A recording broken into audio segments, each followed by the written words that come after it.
Bulletin میں سب سے پہلے بات، حکومت اور پیپلز پارٹی کی بجٹ کمیٹیوں کے درمیان ایوان صدر میں اہم ملاقات جاری ہے۔ جہانگیر خان سے اس بارے میں تفصیلات جان لیتے ہیں۔ ملاقات کے بارے میں مزید بتائیں جہانگیر۔ جی بالکل، ایوان صدر میں ہونے والی اس ملاقات میں صدر آصف علی زرداری، وزیر اعظم شہباز شریف سمیت اپنی اپنی بجٹ کمیٹیوں کے اراکین کے ہمراہ موجود ہیں۔ وزیر بلاول بھٹو زرداری بھی اس ملاقات میں شریک ہیں۔ پیپلز پارٹی کی جو بجٹ کمیٹی ہے جس میں سید نوید قمر اور شرین امان شامل ہیں، اسی طرح وزیر اعظم کی معاونت کے لیے مختلف جو وفاقی وزراء اور ایف بی آر کی جو ٹیم ہے وہ بھی اس وقت اس ملاقات میں شریک ہے۔ پیپلز پارٹی کے تحفظات دور کرنے کے لیے اور ڈیڈ لاک کے خاتمے کے لیے حکومت کی جانب سے آج کی اس میٹنگ کو انتہائی اہمیت دی گئی ہے اور یہ کوشش کی جا رہی ہے کہ کسی طرح سے پیپلز پارٹی کو منایا جائے۔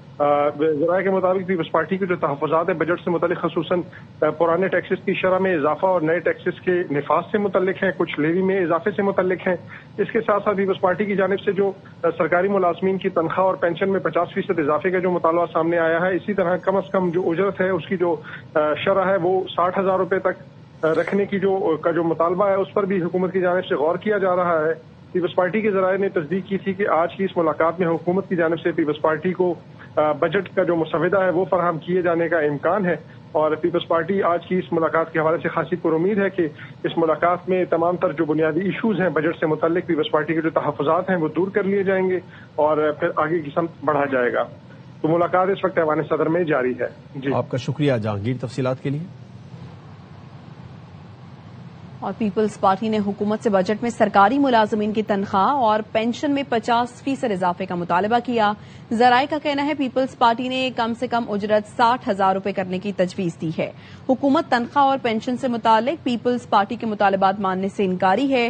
پی پی ذرائع یہ بتاتے ہیں پیپلز پارٹی ٹیکسز اور لیوی بڑھانے کی مخالف ہے۔ پی پی کا موقف ہے حکومت پہلے ہی زیادہ ٹیکسز اور لیوی وصول کر رہی ہے۔ حکومت نئے ٹیکسز کے بجائے آمدن بڑھانے کے نئے راستے تلاش کرے۔ مسلم لیگ نون اور پیپلز پارٹی میں ترقیاتی بجٹ پر اتفاق رائے ہو گیا۔ وفاقی وزیر احسن اقبال کہتے ہیں کم ترقی یافتہ علاقوں کے لیے زیادہ فنڈز رکھے جائیں گے۔ بلوچستان کے بعد سب سے زیادہ ترقیاتی فنڈ سندھ کے لیے مختص ہوگا۔ رواں سال وفاق کے 4 منصوبہ اور سکر حیدرآباد موٹر وے مکمل کرے گا۔ لیگ نون اور پیپلز پارٹی کے جو ڈیولپمنٹ بجٹ پہ جو گفتگو تھی وہ تو مکمل ہو گئی ہے، اور پی ایس ڈی پی کے اوپر ایک مکمل انڈرسٹینڈنگ ہے۔ کوشش ہے کہ جو چھوٹے صوبے ہیں یا کم ترقی یافتہ علاقے ہیں ان کو ہم زیادہ سے زیادہ فنڈنگ ان کی کریں۔ سب سے زیادہ فنڈنگ تقریباً 265 ارب کی صوبہ بلوچستان کی ہے۔ دوسرے نمبر پہ تقریباً 195 ارب صوبہ سندھ کے لیے ہیں۔ جو کم ترقی یافتہ علاقے ہیں ان کو زیادہ ترجیحی بنیادوں پر وہاں پر منصوبوں کو مکمل کیا جائے۔ سندھ میں کون کون سے منصوبے ہیں سر جن کے لیے آپ نے وفاق نے فنڈ دیے؟ سب سے بڑا منصوبہ ہے جسے ہم شروع کر رہے ہیں وہ سکر حیدرآباد موٹر وے کا منصوبہ ہے۔ K4 کا منصوبہ جو وفاقی حکومت نے شروع کیا ہے اس کو ہم پایہ تکمیل تک پہنچا سکیں، جس سے کراچی کے پانی کا مسئلہ بڑی حد تک حل ہو سکتا ہے۔ ادھر ایران کا اسرائیل کے خلاف فوجی کارروائیاں روکنے کا اعلان۔ ایرانی میڈیا کے مطابق خاتم الانبیاء سینٹرل ہیڈ کوارٹرز نے ایک بیان میں بتایا امریکہ کی حمایت سے جنوبی لبنان اور زاہیہ پر اسرائیلی حملوں کے جواب میں ایرانی فوج نے اسرائیل کو عبرتناک سبق سکھا دیا۔ اس وقت حملے روک دیے ہیں۔ اسرائیل نے جنوبی لبنان میں دوبارہ کوئی جارحیت کی تو پہلے سے کہیں زیادہ تباہ کن جواب دیا جائے گا۔ ایرانی وزارت خارجہ کے ترجمان اسماعیل بقائی نے کہا امریکہ جنگ بندی کی خلاف ورزی کا براہ راست ذمہ دار ہے۔ اسرائیلی اقدامات کو امریکی پالیسی سے الگ نہیں کیا جا سکتا۔ ہمیشہ واضح کیا لبنان جنگ بندی معاہدے کا لازمی حصہ ہے۔ ایک سوال پر ترجمان نے کہا ایران نے سعودی عرب پر کوئی حملہ نہیں کیا۔ پاکستانی ثالث کے ذریعے امریکہ سے مذاکرات کا سلسلہ جاری ہے۔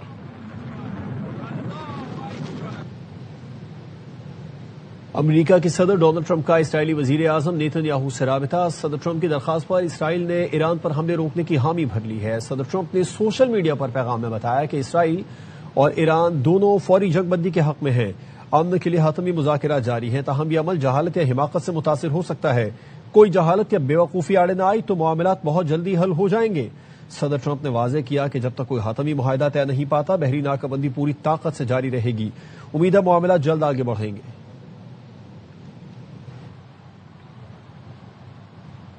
پوری طاقت کے ساتھ قومی حقوق کا دفاع کریں گے. ایرانی صدر مسعود پزشکیان نے سوشل میڈیا پر لکھا، پہلی ترجیح قیام امن ہے، کسی کی دھمکی سے پیچھے نہیں ہٹیں گے.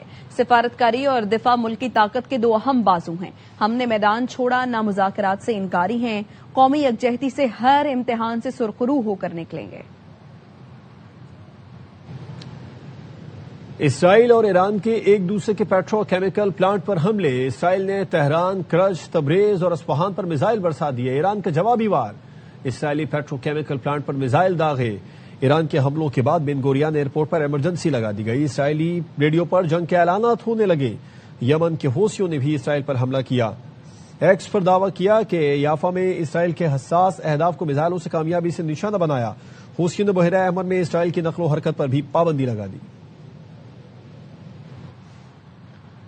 فوجی جوان خون کے آخری قطرے تک دشمن کا مقابلہ کرنے کے لیے تیار ہیں. ایرانی میڈیا کے مطابق ایرانی آرمی چیف امیر حاتمی نے کہا، عوامی حمایت سے مسلح افواج کے حوصلے بلند ہیں.